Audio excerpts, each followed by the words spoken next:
یہ کتاب خود کو بہتر بنانے اور ایک کامیاب زندگی گزارنے کے اصولوں پر بات کرتی ہے۔ جی۔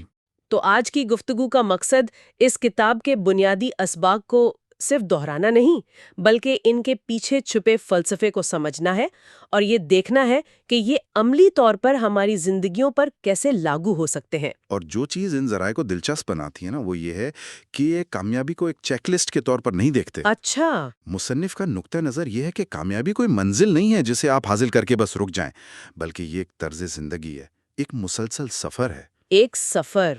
تو آج ہم اس سفر کے نقشے کو سمجھنے کی کوشش کریں گے، جس میں یقین، خود شناسی اور صحبت جیسے اہم سنگ میل شامل ہیں۔ تو آئیے اس سفر کا آغاز کرتے ہیں۔ کتاب کا جو مرکزی خیال ہے وہ 3 ستونوں پر کھڑا ہے۔ جی، 3 ستونوں پر۔ یقین، پختہ عزم اور مستقل مزاجی۔ مصنف ایک بہت طاقتور بات کہتے ہیں کہ کامیابی کی تڑپ رکھنے والے ہی اندھیروں سے روشنیوں کا سفر طے کرتے ہیں۔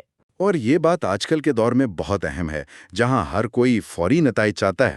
بالکل، لوگ راتوں رات مشہور ہونا چاہتے ہیں، لیکن یہاں بات ایک لمبے، ایک شعوری سفر کی ہو رہی ہے۔ آپ نے بہت اہم نقطہ اٹھایا۔ یہ کتاب اس انسٹنٹ گریٹیفیکیشن کے کلچر کے بالکل مخالف ہے۔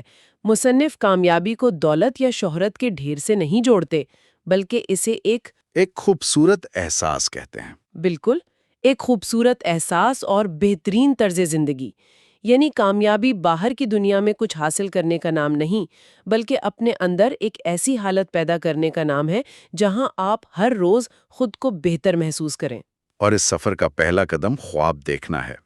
لیکن ہمارے نوٹس بتاتے ہیں کہ مصنف کے نزدیک خواب دیکھنے والے اور کامیاب ہونے والے میں ایک بنیادی فرق ہے۔ ہاں، خواب تو سبھی دیکھتے ہیں، لیکن اصل کام تو ان خوابوں کو حقیقت بنانے کے لیے دن رات ایک کرنا ہے، یا پازیٹیو تھنکنگ نہیں ہے، جو آج کل بہت عام ہے۔ اچھا، تو اس میں کیا فرق ہے؟ یہ اس سے کہیں زیادہ گہرا ہے۔ اس میں 2 چیزیں شامل ہیں، ایک اللہ کی ذات پر غیر متزلزل بھروسہ، اور دوسرا اپنی صلاحیتوں پر مکمل یقین۔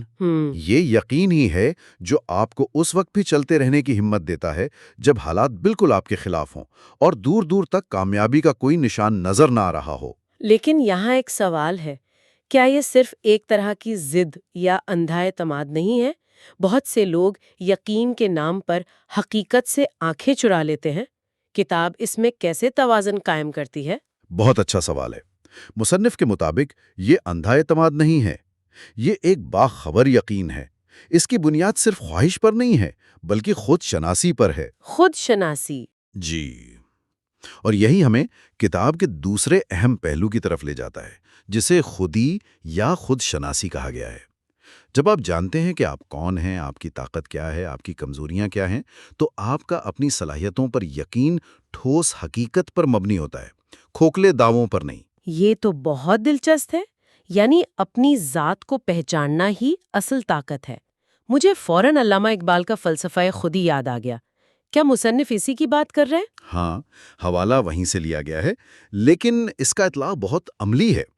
اقبال کی خودی ایک کائناتی اور روحانی تصور ہے جو انسان کو کائنات میں اس کے مقام سے روشناس کرواتا ہے، جبکہ یہاں اسے ایک ٹول کے طور پر پیش کیا گیا ہے۔ بالکل۔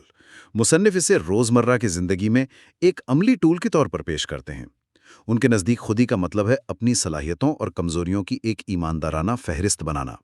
یہ فلسفے کو ذاتی ترقی کے ایک قابل عمل منصوبے میں بدلنے کی ایک کوشش ہے۔ اور اس منصوبے کو عملی جامہ پہنانے کے لیے کتاب میں ایک بہت مؤثر طریقہ بتایا گیا ہے، خود احتسابی، سیلف اکاؤنٹیبلٹی۔ جی، یہ لفظ سننے میں تھوڑا بھاری لگتا ہے نا، جیسے خود کو سزا دینا۔ دراصل مصنف اسے سزا نہیں بلکہ آزادی قرار دیتے ہیں۔ آزادی؟ وہ کیسے؟ یہ اپنی زندگی کا کنٹرول واپس اپنے ہاتھ میں لینے کا عمل ہے۔ یہ اپنی غلطیوں پر پچھتانے یا خود کو کوسنے کا نام نہیں، بلکہ ایک منظم آڈٹ ہے۔ جیسے ایک کمپنی ہر سال اپنے اکاؤنٹس کا آڈٹ کرتی ہے تاکہ یہ دیکھ سکے کہ کہاں فائدہ ہوا اور کہاں نقصان۔ بالکل اسی طرح ایک انسان کو روزانہ اپنی زندگی کا آڈٹ کرنا چاہیے۔ مجھے اس کا عملی طریقہ بہت دلچسپ اور قابل عمل لگا۔ مصنف ایک چارٹ بنانے کا مشورہ دیتے ہیں۔ پہلا قدم یہ ہے کہ اپنی تمام بری عادتیں، چاہے وہ کتنی چھوٹی کیوں نہ ہوں، انہیں ایک چارٹ پیپر پر لکھ لیں۔ اور یہ بذات خود ایک بہت ہمت کا کام ہے، اپنی خامیوں کا اس طرح سامنا کرنا۔ جی، اور صرف لکھنا ہی نہیں بلکہ اس چارٹ کو ایسی جگہ لگانا جہاں نظر بار بار پڑتی رہے، ہاں، تاکہ وہ ایک مستقل یاد دہانی کا کام کرے۔ اس کا مقصد شرمندہ کرنا نہیں بلکہ باخبر رکھنا ہے، جیسے ایک گاڑی چلاتے ہوئے دھیان مسلسل سپیڈو میٹر پر رہتا ہے۔ بالکل۔ اور پھر سب سے اہم قدم، روزانہ رات کو سونے سے پہلے خود سے چند سوالات پوچھنا۔ جیسے کہ مثلاً آج کا دن کیسا گزرا، وقت کہاں صرف ہوا، اللہ کی دی ہوئی سانسوں کا حق ادا کیا یا نہیں۔ یہ سوالات انسان کو ہلا کر رکھ دیتے ہیں۔ لیکن جہاں ایک نفسیاتی نکتہ ہے، یہ سننے میں تو بہت اچھا لگتا ہے، لیکن کیا یہ حقیقت پسندانہ ہے؟ کیا روزانہ اپنی خامیوں کی فہرست دیکھنا اور اپنا محاسبہ کرنا انسان کو مایوسی یا ڈپریشن کی طرف نہیں لے جا سکتا؟ کتاب اس ممکنہ منفی پہلو کے بارے میں کیا کہتی ہے؟ یہ واقعی ایک اہم سوال ہے۔ اور مصنف اس سے واقف ہیں؟ ان کے مطابق خود احتسابی کا مقصد خود پر تنقید کرنا نہیں بلکہ خود کو سمجھنا ہے۔ یہ عمل اگر صحیح نیت سے کیا جائے تو مایوسی نہیں بلکہ سکون دیتا ہے۔ سکون؟ جی، جب آپ کو معلوم ہوتا ہے کہ آپ کی زندگی میں خرابی کہاں ہے اور آپ اسے ٹھیک کر سکتے ہیں تو یہ آپ کو بے بسی کے احساس سے نکال کر با اختیار ہونے کا احساس دلاتا ہے۔ اچھا، یعنی میں اپنی زندگی کے ڈرائیونگ سیٹ پر ہوں۔ بالکل، یہ احساس ایک گہرا روحانی سکون فراہم کرتا ہے۔ یہ اپنی اصلاح کا ایک مثبت عمل ہے، خود کو سزا دینے کا نہیں۔ تو یہ ایک اندرونی میکینزم ہو گیا خود کو ٹریک پر رکھنے کا۔ لیکن انسان تو اکیلا نہیں رہتا، وہ ایک معاشرے کا حصہ ہے۔ صحیح۔ تو سوال یہ پیدا ہوتا ہے کہ کیا کوئی شخص منفی ماحول میں رہ کر صرف اندرونی طور پر خود کو بدل سکتا ہے؟ میرے خیال میں ذرائع اس نقطے پر بھی بات کرتے ہیں۔ جی بالکل، اور یہ کتاب کے فلسفے کا ایک بہت اہم حصہ ہے۔ مصنف کا ماننا ہے کہ اندرونی تبدیلی اور بیرونی ماحول کا چولی دامن کا ساتھ ہے۔ یعنی دونوں لازم و ملزوم ہیں۔ ہاں، ہمارے ذرائع میں واضح لکھا ہے کہ ہماری سوچ اور عادات ہمارے ماحول اور صحبت کا آئینہ ہوتی ہیں۔ آپ لاشعوری طور پر ان لوگوں جیسے بن جاتے ہیں جن کے ساتھ آپ اپنا زیادہ تر وقت گزارتے ہیں۔ جب میں نے ان نوٹس میں عطار یعنی خوشبو بیچنے والے کی مثال پڑھی تو مجھے واقعی بہت متاثر کن لگی۔ وہ ایک حدیث مبارکہ کی روشنی میں بیان کی گئی تشبیہ ہے۔ جی، کہ اچھی صحبت عطار کی دکان کی طرح ہے۔ آپ وہاں سے خوشبو خریدیں یا نہ خریدیں، لیکن جب تک وہاں بیٹھیں گے خوشبو آپ کو لگتی رہے گی۔ اور اس کے برعکس بری صحبت لوہار کی بھٹی جیسی ہے۔ جہاں سے چنگاریاں نہ بھی لگیں تو دھوئیں سے کپڑے ضرور کالے ہو جاتے ہیں۔ یہ ایک بہت پرانی تشبیہ ہے، لیکن آج کے دور میں بھی اتنی ہی متعلقہ ہے۔ اور یہ صرف ایک روحانی یا اخلاقی اصول نہیں ہے، اس کے پیچھے ٹھوس نفسیات اور سائنس ہے، آج کل جسے لا آف ایوریجز کہتے ہیں نا، ہاں، کہ آپ ان 5 لوگوں کی اوسط ہوتے ہیں جن کے ساتھ آپ سب سے زیادہ وقت گزارتے ہیں۔ یہ وہی اصول ہے۔ اگر آپ کامیاب، پر امید اور محنتی لوگوں میں اٹھتے بیٹھتے ہیں تو آپ کے اندر بھی وہی صفات پیدا ہونے لگتی ہیں۔ اور اگر ہر وقت شکایت کرنے والے منفی لوگوں میں رہیں تو آپ کی اپنی توانائی بھی ختم ہو جاتی ہے۔ یہاں ایک عملی سوال پیدا ہوتا ہے۔ فرض کریں کوئی شخص اپنی صحت بہتر کرنا چاہتا ہے، لیکن اس کے تمام دوست ہر شام باہر جا کر غیر صحت بخش کھانا کھاتے ہیں اور ورزش کا مذاق اڑاتے ہیں۔ کتاب کے اصولوں کے مطابق اس شخص کا پہلا قدم جم جانا نہیں بلکہ اپنے دوستوں کا حلقہ بدلنا ہونا چاہیے۔ یہ ایک بہت سخت قدم لگتا ہے۔ یہ واقعی ایک مشکل قدم ہے اور مصنف اس کی سنگینی کو تسلیم کرتے ہیں، لیکن ان کا ترک یہ ہے کہ اگر کوئی اپنی زندگی کو بدلنے کے بارے میں سنجیدہ ہے تو اسے سخت فیصلے کرنے پڑیں گے۔ تو کیا پرانے دوستوں کو چھوڑ دینا چاہیے؟ ہمیشہ مکمل طور پر چھوڑ دینا نہیں ہوتا، لیکن اس کا مطلب یہ ضرور ہے کہ آپ شعوری طور پر ایسے نئے لوگوں کو اپنی زندگی میں شامل کریں جو آپ کے مقاصد سے ہم آہنگ ہوں۔ اچھا۔ آہستہ آہستہ آپ کا زیادہ وقت ان لوگوں کے ساتھ گزرنے لگے گا جو آپ کو آگے بڑھاتے ہیں، نہ کہ پیچھے کھینچتے ہیں۔ صحبت آپ کی کامیابی کی گاڑی کا انجن بھی ہو سکتی ہے اور بریک بھی۔ انتخاب آپ کا ہے۔ تو ہم نے اندرونی کام یعنی خود احتسابی اور بیرونی اثر یعنی صحبت دونوں پر بات کر لی۔ اس کے علاوہ کتاب میں کامیابی کے کچھ اور اہم اصولوں کا بھی ذکر ہے جو ایک طرح سے اس پوری تصویر کو مکمل کرتے ہیں۔ جی، ان میں سے ایک منصوبہ بندی اور درست سمت ہے۔ کیا اس کا مطلب یہ ہے کہ صرف محنت اور اچھا ماحول کافی نہیں؟ جی بالکل نہیں۔ مصنف کے مطابق محنت ایک ویکٹر کی طرح ہے جس میں مقدار یعنی میگنیٹیوڈ اور سمت یعنی ڈائریکشن دونوں ہوتی ہیں۔ ٹھیک۔ اگر آپ بہت زیادہ محنت کر رہے ہیں لیکن غلط سمت میں تو آپ اپنی منزل سے مزید دور ہوتے جائیں گے۔ یہ ایسا ہی ہے جیسے آپ نے لاہور جانا ہو لیکن آپ کراچی کی موٹر وے پر پوری رفتار سے گاڑی بھگا رہے ہوں۔ یعنی سفر تو ہو رہا ہے لیکن منزل پر کبھی نہیں پہنچیں گے۔ کبھی نہیں پہنچیں گے۔ اس لیے محنت سے پہلے سمت کا تعین یعنی منصوبہ بندی بہت ضروری ہے۔ اس کے ساتھ دو اور بہت دلچسپ نکات ہیں، شکر گزاری اور کردار سازی۔ یہ دونوں چیزیں اکثر سیلف ہیلپ کتابوں میں نظر انداز کر دی جاتی ہیں، ہے نا؟ بالکل، اور یہی چیز اس کتاب کو منفرد بناتی ہے۔ شکر گزاری کا فلسفہ یہ ہے کہ یہ آپ کی توجہ جو نہیں ہے سے ہٹا کر جو ہے پر مرکوز کرتا ہے۔ اچھا۔ جب آپ اللہ کی نعمتوں پہ شکر ادا کرتے ہیں تو آپ کے اندر ایک فراوانی اور مثبت توانائی پیدا ہوتی ہے۔ یہ مایوسی اور حسد کا بہترین علاج ہے۔ تو کیا مصنف کے نزدیک منصوبہ بندی کے بغیر شکر گزاری بے معنی ہے؟ یعنی کیا صرف مثبت سوچنا اور شکر ادا کرنا کافی ہے اگر کوئی ایکشن پلان نہ ہو؟ یہ ایک بہترین سوال ہے۔ میرے خیال میں مصنف ان دونوں کو لازم و ملزوم سمجھتے ہیں۔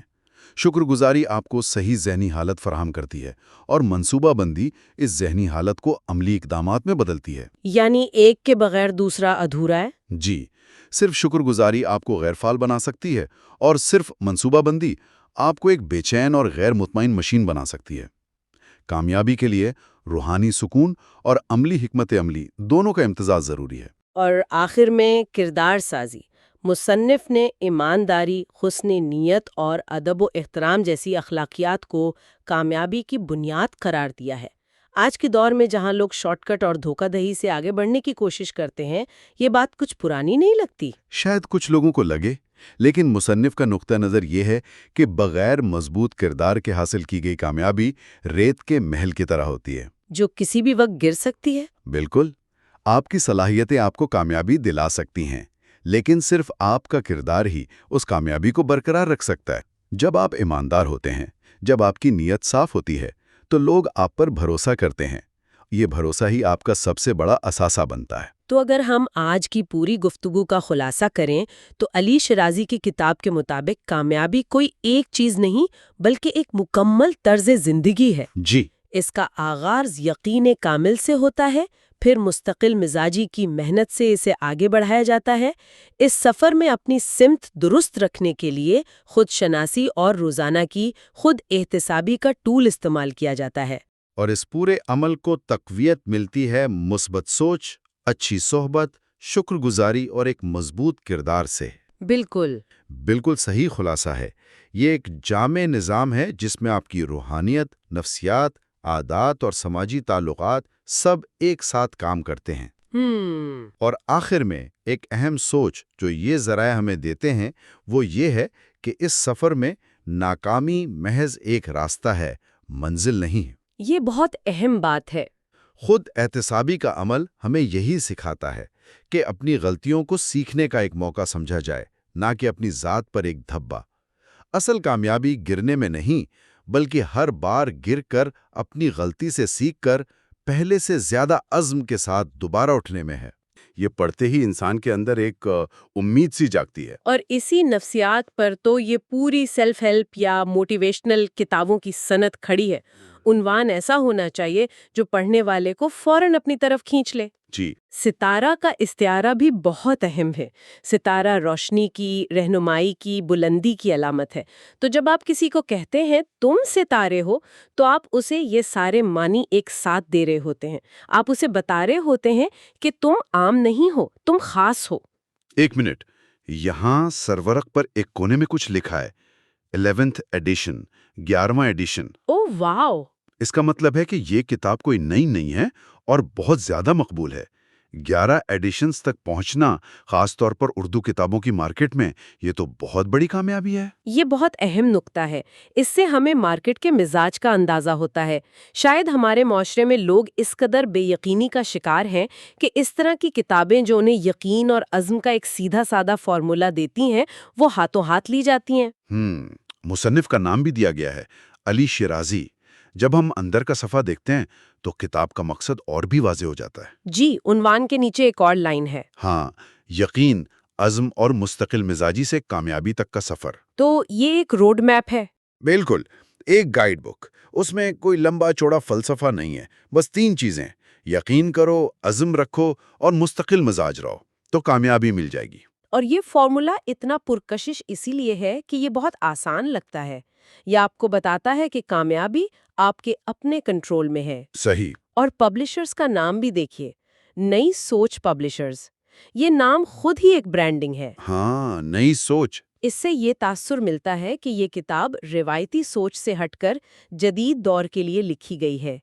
حالانکہ جو فارمولا پیش کیا جا رہا ہے، یقین، عزم، مستقل مزاجی، وہ تو صدیوں پرانا ہے۔ یہ تو ہے۔ تو یہاں ایک دلچسپ سوال پیدا ہوتا ہے، کیا یہ واقعی نئی سوچ ہے یا پرانی سوچ کو بس ایک نئے چمکدار پیکج میں پیش کیا جا رہا ہے؟ واہ، یہ سوال آگے چل کر بہت اہم ثابت ہوگا۔ اسی صفحے پر قیمت بھی لکھی ہے، 700 روپے، اور اشاعت کی تاریخ جون 2021۔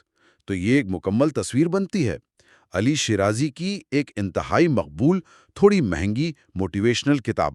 جی، جسے نئی سوچ پبلشرز نے شائع کیا ہے اور جو ذاتی کامیابی کا ایک آزمودہ فارمولا پیش کرتی ہے۔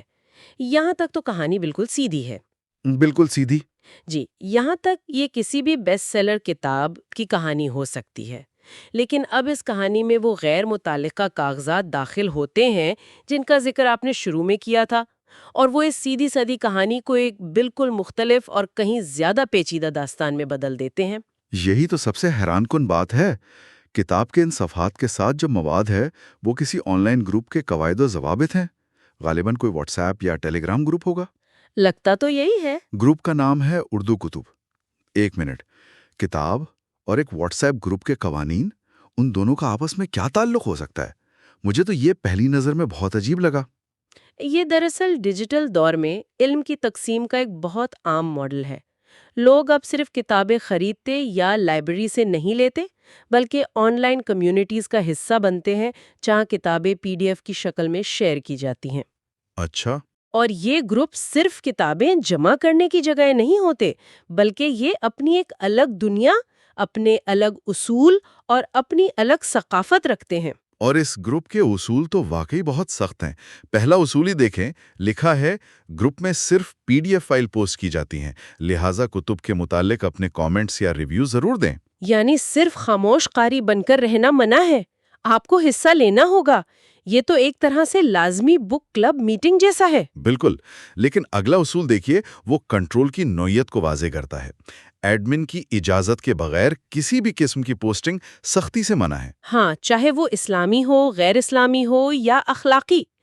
یہ بہت اہم ہے، یعنی آپ اپنی مرضی سے کوئی اچھا قول یا کوئی نظم بھی شیئر نہیں کر سکتے، ہر چیز ایڈمن کی منظوری سے گزرے گی۔ اور یہ بھی لکھا ہے کہ کوئی ممبر کسی دوسرے ممبر کو ذاتی پیغام یعنی ان باکس نہیں کر سکتا اور نہ ہی کال کر سکتا ہے۔ خلاف ورزی پر گروپ سے فوراً نکال دیا جائے گا۔ یہ تو بہت ہی سخت پابندی ہے۔ اس کی 2 وجوہات ہو سکتی ہیں۔ ایک تو عملی وجہ ہے، یعنی ممبران کو، خاص طور پر خواتین کو، غیر ضروری پیغامات سے بچانا، جو آن لائن گروپس میں ایک عام مسئلہ ہے۔ یہ تو ٹھیک ہے۔ لیکن اس کی ایک گہری نظریاتی وجہ بھی ہو سکتی ہے۔ وہ یہ کہ کمیونٹی کا مقصد صرف کتابوں کا تبادلہ ہے، ذاتی تعلقات بنانا نہیں۔ وہ ایک بہت ہی کنٹرول شدہ ماحول بنانا چاہتے ہیں۔ یعنی یہ ایک کھلا عوامی پارک نہیں، بلکہ ایک پرائیویٹ کلب ہے جس کے اپنے قانون ہیں۔ بالکل۔ ایک اور اصول بھی اسی طرف اشارہ کرتا ہے۔ ہمارے کسی بھی گروپ میں سیاسی و فرقہ واریت کی بحث کی قطعاً کوئی گنجائش نہیں ہے۔ اس سے لگتا ہے کہ وہ ہر قسم کے جھگڑے سے بچنا چاہتے ہیں۔ لیکن یہاں ایک باریک سا فرق سمجھنا ضروری ہے۔ ایک ہوتا ہے تنازع سے بچنا اور ایک ہوتا ہے ایک خاص نظریے کو نافذ کرنا۔ یہ قوانین صرف شور شرابے کو نہیں روک رہے، بلکہ یہ ایک مخصوص قسم کی سوچ اور گفتگو کے لیے جگہ بنا رہے ہیں اور باقی ہر چیز کو باہر رکھ رہے ہیں۔ یہ ماحول کو صاف رکھنے کے نام پر اسے سینسر بھی کر رہے ہیں۔ اور اب ہم ان قوانین کے اس حصے پر آتے ہیں جہاں یہ معاملہ صرف کنٹرول سے بڑھ کر نظریاتی سرحدوں کی تعمیر تک پہنچاتا ہے۔ جی، سب سے اہم بات والا سیکشن۔ ہاں، اور یہ پڑھ کر مجھے واقعی اندازہ ہوا کہ یہ گروپ صرف کتابوں کے بارے میں نہیں ہے، یہ ایک تفصیلی فہرست ہے کہ کن لوگوں کے لیے اس گروپ میں کوئی جگہ نہیں ہے۔ اور یہاں یہ واضح کرنا ضروری ہے کہ ہم صرف اس مواد کا تجزیہ کر رہے ہیں جو ہمارے سامنے ہے۔ ہمارا مقصد کسی کی حمایت یا مخالفت کرنا نہیں، بلکہ یہ سمجھنا ہے کہ یہ کمیونٹی خود کو کیسے بیان کرتی ہے۔ بالکل، اس فہرست میں بہت واضح طور پر لکھا ہے کہ گروپ میں کسی بھی قادیانی، مرزائی، احمدی، گستاخ رسول، گستاخ صحابہ یا گستاخ اہل بیت کے لیے کوئی گنجائش نہیں ہے۔ یہ فہرست بہت مخصوص ہے اور اس میں کسی قسم کی کوئی لچک نہیں رکھی گئی۔ نہیں، یہ اصول اس گروپ کی بنیاد کو واضح کر دیتے ہیں۔ یہ صرف اردو کتابوں سے محبت کرنے والوں کا گروپ نہیں ہے۔ بالکل نہیں۔ یہ ایک مخصوص مذہبی عقیدے اور نظریے پر قائم ایک کمیونٹی ہے۔ یہاں ممبران کو جوڑنے والی چیز صرف کتابوں کا شوق نہیں، بلکہ ایک مشترکہ مذہبی اور نظریاتی شناخت ہے، اور اس شناخت کو بہت سختی سے نافذ کیا جاتا ہے۔ ایک طرح کی ڈیجیٹل قلعہ بندی۔ جی بالکل۔ اس میں آگے یہ بھی لکھا ہے کہ ایسے غیر مسلم جو اسلام اور پاکستان کے خلاف پروپیگنڈا میں مصروف ہوں یا ان کے روحانی و ذہنی سپورٹرز ہوں، ان کے لیے بھی کوئی جگہ نہیں۔ اور خلاف ورزی کی صورت میں معلوم ہونے پر فوراً ریموو کر دیا جائے گا، یعنی یہاں شک کی بھی کوئی گنجائش نہیں ہے۔ اب ذرا ان دونوں چیزوں کو جوڑ کر دیکھیں۔ ایک طرف ہمارے پاس جدید ترین ٹیکنالوجی ہے، smart phone, what's app, PDF فائلیں، معلومات کی فوری اور مفت تقسیم۔ جی، اور دوسری طرف اس ٹیکنالوجی کو استعمال کیا جا رہا ہے کمیونٹی کی رکنیت کے لیے ایسی شرائط عائد کرنے کے لیے جو بہت روایتی اور غیر لچکدار ہیں۔ یہ جدیدیت اور روایت کا ایک عجیب امتزاج ہے۔ وہ 21ویں صدی کے اوزار استعمال کر رہے ہیں اپنی نظریاتی سرحدوں کو مزید مضبوط کرنے کے لیے۔ اور اسی صفحے پر ایک چھوٹا سا نوٹ ہے جو اس پوری تصویر کو مکمل کر دیتا ہے۔ لکھا ہے، نوٹ: ہمارے کسی گروپ کی کوئی فیس نہیں ہے، سب فی سبیل اللہ ہے۔ ہاں، ایک منٹ، کتاب کی قیمت ہم نے دیکھی تھی 700 روپے، جو کہ ایک اچھی خاصی رقم ہے، لیکن اس گروپ میں یہ مفت ہے، فی سبیل اللہ۔ یہ کیسے ممکن ہے؟ یہی اس پورے ماڈل کا سب سے دلچسپ پہلو ہے۔ یہ گفٹ اکانومی ہے جو ایک نظریاتی دیوار کے اندر کام کرتی ہے۔ یہاں علم یا معلومات ایک تجارتی چیز نہیں ہے جسے پیسوں سے خریدا جائے، بلکہ یہ ایک انعام ہے جو کمیونٹی کا حصہ بننے اور اس کے اصولوں پر کاربند رہنے پر ملتا ہے۔ داخلے کی قیمت پیسہ نہیں، نظریاتی وفاداری ہے۔ واہ! یعنی آپ 700 روپے ہی کتاب مفت حاصل کر سکتے ہیں، لیکن شرط یہ ہے کہ آپ ان کی نظریاتی شرائط کو قبول کریں۔ بالکل۔ یہ تو ایک طرح کا سودا ہے۔ آپ ہماری کمیونٹی کا حصہ بنیں، ہمارے نظریات کا احترام کریں، اور بدلے میں ہم آپ کو وہ مہنگی کتابیں مفت فراہم کریں گے جن تک شاید آپ کی رسائی نہ ہو۔ بالکل، اور یہ ماڈل بہت طاقتور ہے۔ یہ نہ صرف لوگوں کو مہنگی کتابوں تک رسائی دیتا ہے، بلکہ ان میں ایک مضبوط کمیونٹی کا احساس بھی پیدا کرتا ہے۔ ہم اور وہ کا احساس۔ صحیح، ہم جو ان اصولوں کو مانتے ہیں۔ جی، اور اس علم کے حقدار ہیں، اور وہ جو ان اصولوں سے باہر ہیں اور اس لیے اس کمیونٹی اور اس کے وسائل سے بھی باہر ہیں۔ تو آئیے اب ان تمام ٹکڑوں کو جوڑتے ہیں۔